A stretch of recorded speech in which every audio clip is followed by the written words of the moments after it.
자, 이번 시간에는 저희 SK그룹 두 종목 체크를 해보겠습니다. 자, 첫 번째는 SKI 테크놀로지고요. 두 번째는 SK 바이오센서입니다. SKI 테크놀로지는 최근 바닥권을 횡보하면서 다져가는 모습이죠. 하단을 다져가는 모습을 영위하고 있고, 최근 흐름은 7월달과 비슷합니다. 7월달 같은 경우도 이제 바닥권 횡보 이어가다가 22평 라인의 골든크로스 이후 추세 턴어라운드 하면서 우상향 슈팅 이어가는 모습이었지만 시장이 안 좋다 보니까 빠졌어요. 근데 이게 시장적인 요인으로 인해서 주가가 빠진 부분이라면 앞으로 시장이 추가 낙폭 우려가 있는가 라고 봤을 때 지금 뭐 코스피 코스닥별로 조금씩의 차이는 있지만 결과론적으로 시장이 마이너스 40% 정도 하락을 했고 금융위기 이후에 단일기간 최대 하락폭을 기록하고 있는 시장에서 빠져봐야 얼마나 빠지겠나 라고 감안한다면 SK 테크놀로지는 이미 더 이상 빠질 곳은 거의 없다 라고 보여지는 그런 상황이기도 하죠. 자, 관련해서 이슈 체크를 좀 해보고 얼마까지 상승 여력이 있는지도 한번 체크해 보겠습니다. 자, 종목명 SKI 테크놀로지 되겠습니다. SKIE 테크놀로지입니다. 제가 이거 항상 볼 때마다 실수를 하게 되더라고요. SKIE 테크놀로지입니다. 시가총액은 3조 7천억 정도를 기록을 하고 있는 기업입니다. 자, 기업에 대해서 간단히 내용을 좀 보시면 좋을 것 같은데, 일단 지금 3분기 적자 전환 추정이 되고 있다라는 안타까운 내용이 조금 나와 있는 것도 보여지고, 당장 이슈가 되고 있는 부분은 조금 적은 것으로도 보여지고 있습니다. 22년도 4월달 경에 이제 테슬라 예상치를 뛰어넘는 실적 뭐 이런 거 하면서 주가 또 이슈가 됐던 바가 있는데, 지금 당장은 또 내용이 좀 적습니다. 자, 어쨌든 많은 분들께서 지금 관심을 가지고 있는 종목이고, 재무 내용을 좀 간단히만 보게 되면 19년도 SK이노베이션에서 이제 물적 분할된 기업이죠. SKI 테크놀로지. 그래서 제조 및 판매 사업을 영위 중인 기업인데, 대표적으로 세계 최초 5km 방막 제품 개발 및 이게 5km가 아니고 마이크로미터 왔습니다. 5마이크로의 방막 제품 개발 및 양면 동식 코팅, 상업화 등 다양한 사업을 중심으로 영위 중인 기업이고, 세계 최고 품질의 이제 LIBS를 생산하고 있는 기업이다라는 내용도 나와 있습니다. 일단 방막 제품 개발 사업 영위 중인 기업이라는 거 체크를 좀 해주시면 좋을 것 같고, 간단히 해석을 하면 배터리 분리막 제조 사업을 영위 중인 기업이다 라고 그냥 배터리 관련 기업으로 보시면 좋지 않을까 그렇게 보여집니다. 기업의 성장성이 굉장히 무섭습니다. 2019년도를 기준으로 해서 매년 뭐 2배 내지 50% 성장을 이어가고 있고, 22년도 올해만 좀 성장을 하지 못합니다. 영업이익은 뭐 널뛰는 모습이 좀 있긴 하지만 매출액 같은 경우는 매년 50% 이상씩 급증하고 있는 기업이죠. 그래서 영업이익이 앞으로는 뭐 3천억대가 넘을 것으로 기대가 되고 있습니다. 이 기업에 대한 이제 시가총액은 거기에 대해서 한 10배 정도 PR을 적용한 3조 6천억 정도의 시총을 현재 기록을 하고 있는데, 이렇게 급성장 중이고 배터리 결국 관련 이슈를 품고 있는 기업치고 20배를 못 받는 기업이 없어요. 그러니까 PER 멀티플 20배를 받는다라고 가정을 해주면은 앞으로 주가 적어도 2배는 오를 수밖에 없는 그런 기업이다 라고 볼 수가 있고요. 지금 PER도 굉장히 낮은 수준을 이어가고 있습니다. 네, 체크를 해주시면 되겠습니다. 자, 그런 기업인데 주가가 굉장히 많이 밀렸어요. 네, 많이 밀렸고 25만대까지 기록을 했던 주가인데 지금 5만원을 기록하고 있으니까 말도 못할 정도로 많이 밀렸습니다. 근데 뭐 20년도, 21년도에 기업에 대한 고평가 가치가 부각이 되었다 라는 부분 충분히 고려해 줘야 될 것 같고요. 그런 부분을 감안해도 지금 주가는 너무 밀렸다 라고 한다면 지금 주가에서 정상적인 모멘텀 가치를 유지해 준다면 12만대 정도까지 기본적으로 베이스로 깔고 갈 수 있는 그 정도 지금 저평가 가치를 자랑하고 있다. 다만 20만원대까지 못 갈까요 하실 수 있는데 갈 수 있죠. 향후 실적이 어느 정도 견인차 역할을 이어가 주셔야 될 것 같고요. 그리고 그에 따른 멀티플을 추가적으로 받아줘야 되겠죠. 근데 코로나 직전에 받았던 멀티플을 앞으로도 받을 수 있을까? 저는 그 정도는 힘들 것 같고, 결국에는 그게 가능해지려면 어떻게 되냐면 매출액과 실적이 뒷받침이 돼야 됩니다.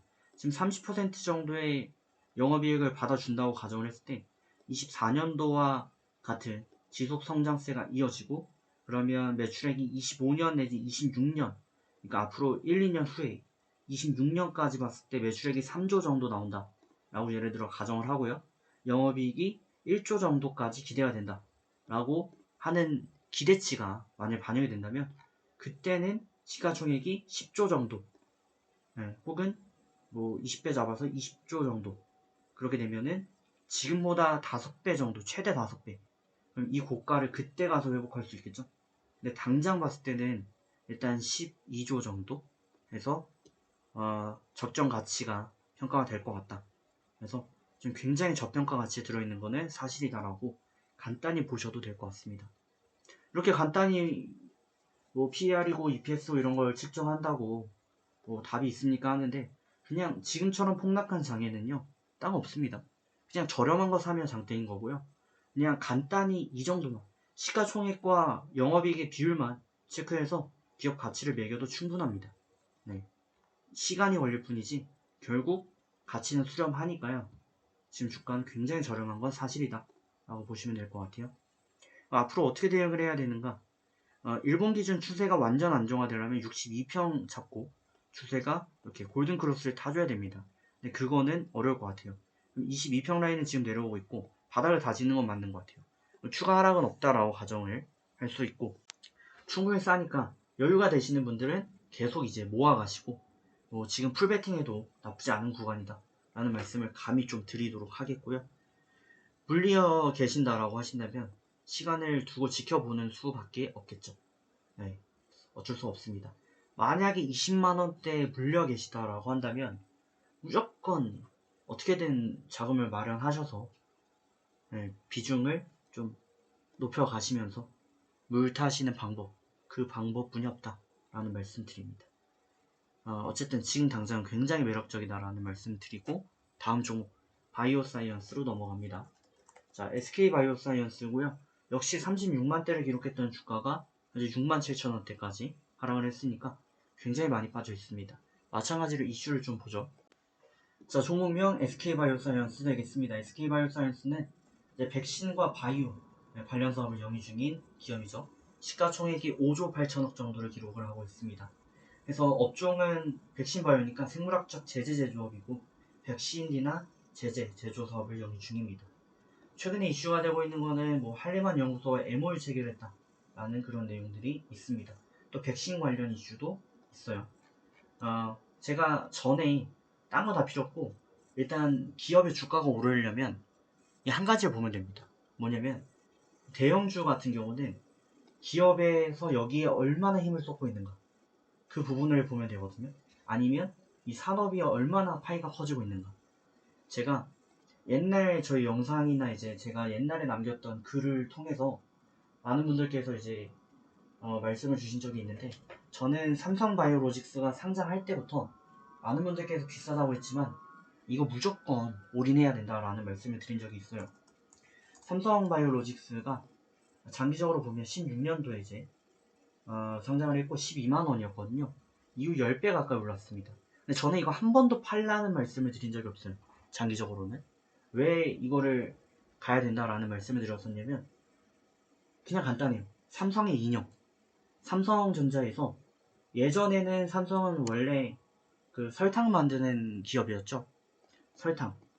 그리고 그러니까 제일제당. 제일제당이 모태의 기업이었어요. 근데 여기서 한번 전환을 했습니다. 반도체로. 이 기준점이 뭐였냐면 제일제당 때는 결국 선대창업주가 고 이병철 회장이었죠. 이게 시대와 여러 가지가 맞아 떨어지는데 다 때려치고 그냥 회장만 보자고요. 회장 봤을 때 이병철 회장이었는데 그때는 주력 사업이 이거였어요. 설탕. 제일제당. 근데 이건희 회장이 와서는 이거는 세계적으로 경쟁력이 없다. 그래서 올인한 게 뭐냐면 이병철 회장의 뜻을 받아서 올인한 게 반도체였어요. 근데 이때 유명한 얘기가 있습니다. 이병철 회장이 이건희 회장을 이제 불러가지고 건희야 그러면서 지금 설탕은 뭐 앞으로 10년을 가지만 반도체는 50년을 간단다 라는 얘기를 했다라는 거죠. 이게 어떻게 나왔는지는 저희가 알 필요가 없어요. 그 부분은 중요한 게 아닙니다. 결론은 회사에서 방향을 얼로 정했냐, 이게 중요한 거예요. 그렇게 봤을 때 삼성에서 이때부터 반도체 올인을 했다. 반도체 올인했다라는 게 중요한 거고, 반도체 주가는 그게 이제 뭐 80년대 뭐 IMF를 거치면서 특히나 삼성전자 한번 볼까요? 네, 연봉으로 봐도 지금 뭐 90년도 초반 450원까지 했던 주가였어요. 근데 이게 100배가 넘게 올랐죠. 그 기간 동안. 그러니까 이런 부분만 보더라도 얼마나 여기에 공을 들였구나 라는 걸 알 수가 있는 거고, 근데 이 얘기를 제가 했다라는 거는 삼성이 지금은 이제 바뀌었다는 거죠. 이건 회장이 돌아가시기 전에, 그때는 생각보다 그렇게 늦게 돌아가실 줄 생각을 못 하셨을 것 같긴 하지만 15년도 14년도에 이제 기사가 떴어요. 이 삼성바이오 상장하기 전에.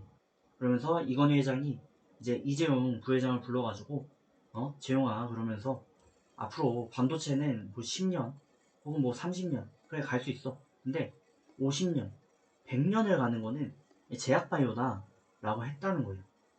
그러면서 얼마 지나지 않아 삼성바이오로직스가 상장이 되었고, 저는 장기 투자하시는 분들은 무조건 이것만 사십시오 라는 말씀을 그때부터 드렸어요. 그랬더니 주가가 어떻게 됐죠? 10배가 넘게, 10배 가까이 급등하는 모습을 보여줬거든요. 그럼 이 얘기를 지금 왜 또 이렇게 하고 있는가 라고 한다면 SK 방향성을 보면 돼요. SK 방향성이 어떻게 가고 있죠? 여기다 좀 더 추가적으로 설명을 좀 곁들이게 되면은 두 가지 얘기를 좀 해보자는 거예요. 두 가지. 일단 첫째는 경쟁이라는 부분. 경쟁이라는 부분을 한 가지 생각을 좀 해볼 수가 있고, 두 번째, 그리고 이거에 대한 미래 가치, 미래인데 이 사람들이 돈을 얼마나 쓸 수가 있는가 하는 그 부분을 한번 봤을 때, 일단 반도체와 제약을 놓고 봤을 때 반도체는 경쟁이 치열합니다. 그죠? 미국, 대만, 한국, 중국에서 올라오고 있는데 뭐 많이들 힘들 거다라고 하는데 그건 저는 모른다고 봐요. 왜냐면 중국은 너무도 많은 그 사람들이 살고 있기 때문에 언젠가 삼성의 기술을 침범할 수도 있죠. 이건 모르는 거예요. 모르는 거고, 그리고 이 경쟁적으로 봤을 때 경쟁이 나중에 좀 뒤처질 수 있는데, 지금 핸드폰만 해도 아이폰한테 삼성이 뒤지기 시작했죠. 물론 미래의 반도체가 중요하죠. 굉장히 중요해요. 근데 반도체는 경쟁력이 향후 약간 불확실하다. 초격차라는 게 지금 약간 불확실하다라는 게 있고, 그리고 미래 가치를 봤을 때는 밝다. 밝은데 이거를 제약바이오로 놓고 보게 되면은 얘기가 또 다릅니다. 제약바이오 경쟁 없어요. 지금 화이자 같은 기업들이 있지만 경쟁이 그렇게 강하다라고 하기 어렵습니다. 물론 생각하기 나름인데, 이건희 회장이 추구했던 거는 결국에는 인공관절, 인공뼈, 뭐 인공피부, 뭐 심지어 인공뇌, 뭐 이런 것까지 이제 보는 제약바이오를 말하는 거거든요. 그 시장으로 봤을 때 경쟁이 아직 없어요. 왜냐면 돈이 너무 많이 들어가기 때문에. 그러니까 진입 장벽 자체가 높다라고 볼 수 있는 그 산업인 거죠. 미래 가치를 봤을 때 이거는 반도체보다 더 밝다라는 거예요. 왜냐? 생각 한번 해보시면, 여러분들 스마트폰이 있는데 스마트폰 없으면 죽을 것 같죠? 근데 진짜 죽나요? 안 죽습니다. 죽진 않아요. 그 말은 뭐냐면, 스마트폰이 신규가 뭐가 나왔다 그래가지고 저희가 폴더블 폰으로 꼭 바꿀 필요가 없고 애플 아이폰으로 꼭 바꿀 필요가 없다 라는 거예요. 근데 이 제약바이오는 얘기가 달라요. 어떻게 다르냐? 인공눈, 이거는 상상 차원이 다른 얘기예요. 인공귀, 인공심장, 이거는 차원이 다른 얘기입니다. 스마트폰은 나 그냥 2G폰 쓸래, 아니면 옛날 폰 쓸래 할 수 있어요. 근데 인공심장, 이거는 그냥 무조건 사람이라면 어쩔 수 없이 그냥 무조건 사야 되는 거예요. 기술이 없어서 그렇지 인공심장을 삼성에서 판다, 그럼 내가 필요하면 이거 꼭 사야 됩니다. 돈이 있는 사람들이다 라고 했을 때 인공피부 꼭 사야 돼요. 이건 회장 같은 분들이 돌아가시지 않기 위해서는 결국에는 이 피부 노화 막아야 됩니다. 이게 꼭 필요해요.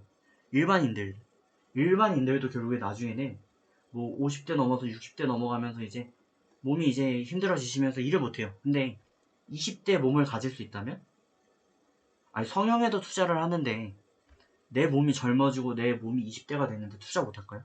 하죠. 무조건 합니다. 이 개념이 달라요. 스마트폰과 이 제약바이오는 개념부터가 다르다. 그리고 진입장벽도 어마어마하다. 장벽도. 그래서 삼성이 여기에 어마어마하게 지금 투자를 하고 있는 거고, 그래서 저는 삼성바이오가 결국 삼성 반도체보다 높은 시총을 나중에 기록을 하고 일로 전환하려는 움직임이 계속될 것이다. 성공하든 못하든 anyway 뭐 성공을 못하더라도 결국에 여기 투자하는 만큼 주가는 계속 갑니다. 그 부분인 거고, SK바이오사이언스 마찬가지다. SK에서도 이걸 알기 때문에 여기에 지금 집중을 하는 거다 라고 볼 수가 있는 거죠. 아니, 그렇게 본다면 뭐 끝났죠. 네.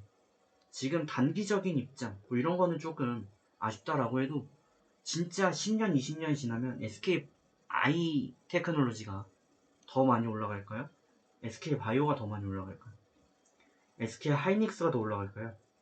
결국 하이닉스는 삼성 밑에 있는 기업이잖아요. 그러니까 그 비중으로 봤을 때 삼성을 이기지는 못해요. 얘네도 승부를 보고 싶어 하겠죠. SK가 그래서 배터리도 투자하고 있고 여러 가지 투자하고 있는데 결국에는 바이오로 얘네도 가고 있는 입장인 거고, 배터리도 시장이 그렇게 쉽지 않고.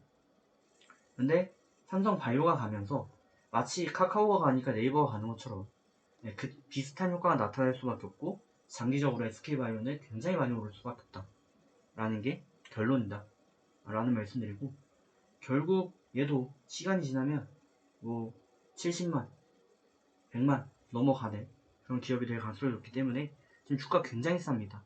네, 장기적인 관점에서 무조건 모아가셔도 된다 라는 말씀드리고, 제가 드리는 이런 말씀에 대해서 저는 굉장히 오랫동안 좀 보고 있는 내용이고, 여러분들은 여러분들 나름대로 또 많이 찾아보시는, 네, 그러면서 이제 미래를 투자하시는 그런 전략도 세워 가셔야 되겠죠.